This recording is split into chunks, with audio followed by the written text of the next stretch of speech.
Iran America વચ્ચેની પરમાણુ ચર્ચાઓ છે ફરી ગરમાય. ઈરાનનો યુરેનિયમ સોંપવા મુદ્દે મોટો વળાંક. ઈરાન એ ક્યારે અમેરિકા સાથે આ મામલે સમજૂતી નહીં કરે કે ડોનાલ્ડ ટ્રમ્પ એ ભરોસાને લાયક નથી.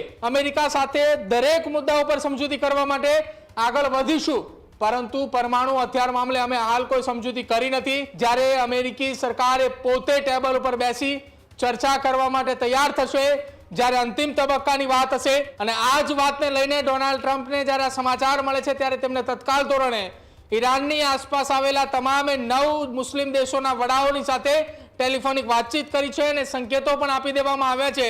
ઇઝરાયલના વડાની સાથે અલગથી ફોન ઉપર વાતચીત કરવામાં આવી છે. ઈરાનની અંદર ઈરાનના સુપ્રીમ લીડર એ તમામ આ ચર્ચાથી ખૂબ નારાજ છે અને આવનારા સમયમાં આ સ્ટેટમેન્ટ અને આ ચર્ચાનો વળતો જવાબ આપવા માટેની પણ તૈયારી છે.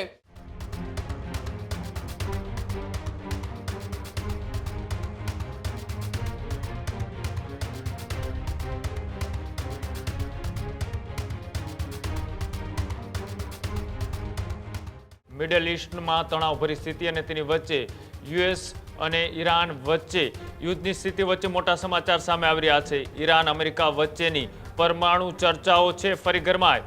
ઈરાનનો યુરેનિયમ સોંપવા મુદ્દે મોટો વળાંક. અમેરિકાને ઈરાને યુરેનિયમ સોંપવાનો ઇનકાર કર્યો. ઈરાનના વરિષ્ઠ અધિકારીએ રાઉટર્સે આપી માહિતી. પરમાણુ કાર્યક્રમ હાલના કરારોનો ભાગ ન હોવાનો પણ કર્યો દાવો. અંતિમ નિર્ણય માટે વધુ વાટાઘાટો જરૂરી હોવાની પણ ઈરાને વાત કરી છે. યુએસ સાથે પ્રારંભિક સમજૂતી અંગે સ્પષ્ટતા સામે આવી છે. ન્યૂયોર્ક ટાઈમ્સના દાવાને લઈ ઈરાન તરફથી પરોક્ષ પડકાર છે કે યુરેનિયમ દૂર કરવાની પ્રક્રિયા હજુ અનિશ્ચિત હોવાની વાત કરવામાં આવી રહી છે. જે રીતનું એ મિડલ ઈસ્ટનું એ તણાવભર્યું વાતાવરણ અને તેની વચ્ચે ડોનાલ્ડ ટ્રમ્પ એ સતત કોઈને કોઈ એ નિવેદનોથી ચર્ચાઓમાં રહે છે. ફરી એક વખત ટેબલ ઉપર આવી અને બેઠક કરવા માટેની તૈયારીઓ અત્યારે ચાલી રહી હોવાની પણ ચર્ચાઓ ચાલી રહી છે. કેટલાક મુદ્દા આધારિત વાટાઘાટો થાય તેવી સ્પષ્ટ શક્યતાઓ લાગી રહી છે, પણ તેની વચ્ચે ઈરાને સ્પષ્ટ ઇનકાર કર્યો છે કે યુરેનિયમનો જથ્થો છે તે અમે ક્યારેય અમેરિકાને નહીં સોંપી. તેના માટે મજબૂત વાટાઘાટ થાય તો જ એ વાતની ચર્ચા થઈ શકે. બીજી બાજુ ડોનાલ્ડ ટ્રમ્પ કહી રહ્યા છે કે ઈરાનને તેમનો યુરેનિયમનો જથ્થો એ અમેરિકાને સોંપવો જ પડશે, નહીં તો એ આગામી દિવસોની અંદર કોઈ પણ જાતની સમજૂતી છે તે નહીં કરવામાં આવે. સમજૂતી કરતા પહેલા જ બંને વચ્ચે ક્યાંક ને ક્યાંક હજુ પણ એ તણાવ પરિસ્થિતિ જોવા મળી રહી છે. ટેબલ ઉપર આવે તે પહેલા જ ક્યાંક ને ક્યાંક એ સ્થિતિ છે તે વધુ બગડતી જોવા મળી રહી છે. પ્રદીપ જોડાયેલા છે. પ્રદીપ, જે રીતના એક બાજુ એ સમજૂતીની વાત અને બીજી બાજુ એ પરમાણુને લઈ બંને દેશો છે તે અત્યારે ઇનકાર કરી રહ્યા છે. એક બાજુ ઈરાન કર્યું છે કે અમે પરમાણુ યુરેનિયમ નહીં આપી, બીજી બાજુ અમેરિકા કર્યું છે કે નહીં આપો તો કોઈ સમજૂતી નહીં. બિલકુલ કૃણાલ, સૌથી મોટા સમાચાર અત્યારે સામે આવી રહ્યા છે કે જ્યાં છેલ્લા 24 કલાકથી એક ચર્ચા ચાલતી હતી.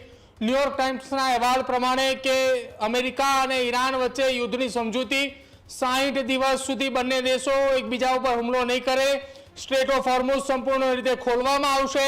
ઈરાન જે નક્કી કરશે કર ત્યાંથી નીકળતા જહાજો પાસેથી ઈરાન વસૂલી શકશે, કેમ કે ઈરાનને જે નુકસાન થયું છે તે નુકસાનનું વળતર મેળવવા માટે ઈરાન પાસે સ્ટ્રેટ ઓફ હોર્મુઝ એકમાત્ર માર્ગ છે કે જ્યાંથી તે પોતાના દેશની અંદર થયેલા નુકસાનની ભરપાઈ કરી શકે. જો કે આ તમામની વચ્ચે અમેરિકાએ એક વાત એ પણ મૂકી હતી કે ઈરાન પાસે રહેલા એ હાઈલી ઇન્ટ્યોર્ડ જે યુરેનિયમ છે કે 440 કિલોની આસપાસ, ઇઝરાયલના દાવા પ્રમાણે 11 જેટલા પરમાણુ બોમ્બ પણ તેમાં બની શકે, એ માંગ અમેરિકાએ કરી હતી. અને હવે ઈરાને તહેરાનની અંદર એ માંગ ફગાવી હોવાના દાવા એ તહેરાની મીડિયા અનુસાર દાવા કરવામાં આવી રહ્યા છે. તેમાં એ પણ દાવો કરવામાં આવ્યો છે કે ઈરાન એ ક્યારેય અમેરિકા સાથે આ મામલે સમજૂતી નહીં કરે. અમેરિકી પ્રમુખ ડોનાલ્ડ ટ્રમ્પ એ દરેક વખતે પોતાના નિવેદનથી ફરી જાય છે. તેમના ઉપર વિશ્વાસ કરવો એ ખૂબ અઘરો છે તેવો દાવો કરવામાં આવી રહ્યો છે. અને આ દાવો એ સમયે થઈ રહ્યો છે કે જ્યારે તહેરાનની અંદર પાકિસ્તાની હસીમ મુનીર ત્યાં હાજર છે, તેમની હાજરીમાં જ આ નિવેદન આપવામાં આવ્યું છે અને કહેવામાં આવ્યું છે કે ડોનાલ્ડ ટ્રમ્પ એ ભરોસાને લાયક નથી. બીજી તરફ જે ઈરાને ના પાડી છે, ઈરાને એવો દાવો કર્યો છે કે અમે અમેરિકા સાથે દરેક મુદ્દાઓ પર સમજૂતી કરવા માટે આગળ વધીશું, પરંતુ પરમાણુ હથિયાર મામલે અમે હાલ કોઈ સમજૂતી કરી નથી, હાલ કોઈ સમજૂતી કરવાની તૈયારી પણ નથી. જ્યારે અમેરિકી સરકાર એ પોતે ટેબલ ઉપર બેસી ચર્ચા કરવા માટે તૈયાર થશે, જ્યારે અંતિમ તબક્કાની વાત હશે ત્યારે જ પરમાણુ હથિયાર મામલે અમે ચર્ચા કરવા માટે તૈયાર થશું. અને આ જ વાતને લઈને ડોનાલ્ડ ટ્રમ્પને જ્યારે આ સમાચાર મળે છે ત્યારે તેમને તત્કાલ ધોરણે ઈરાનની આસપાસ આવેલા તમામે 9 મુસ્લિમ દેશોના વડાઓની સાથે ટેલિફોનિક વાતચીત કરી છે અને સંકેતો પણ આપી દેવામાં આવ્યા છે કે તમારે કોની સાથે રહેવાનું છે. ઈરાન ઉપર જો હુમલો કરવામાં આવે તો શું એ ધબધબો અથવા તો તમે કોના સમર્થનમાં રહેશો, આ એક મુખ્ય વાત. અને બીજી વાત એ પણ કરી છે આખી આ ઘટનાની અંદર ઇઝરાયલના વડાની સાથે અલગથી ફોન ઉપર વાતચીત કરવામાં આવી છે. ઇઝરાયલના વડા સાથેની વાતચીત અને સાથે જ 9 દેશોના મુસ્લિમ દેશોના વડાઓની સાથે થયેલી વાતચીત, દરેક વાતચીતને અલગ અલગ રાખવામાં આવી છે ડોનાલ્ડ ટ્રમ્પ દ્વારા.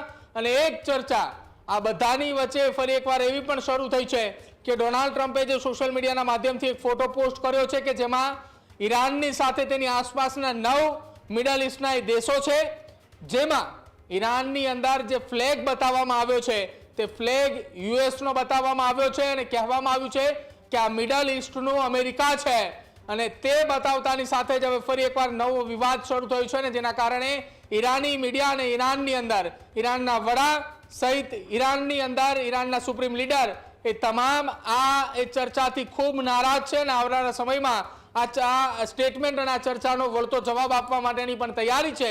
ત્યારે જે દાવાઓ થઈ રહ્યા હતા કે 60 દિવસનો યુદ્ધ વિરામ, એ હવે દાવાઓની સામે ઈરાની મીડિયા તરફથી આપવામાં આવેલા નિવેદનથી ફરી એકવાર યુદ્ધના ભણકારા તેજ થઈ રહ્યા છે. કૃણાલ, હજુ સુધી તમે અમારી ચેનલને સબસ્ક્રાઇબ નથી કરી તો અત્યારે જ ન્યૂઝરૂમ ગુજરાતને સબસ્ક્રાઇબ કરો, ફેસબુક અને ઇન્સ્ટાગ્રામ પર ફોલો કરો.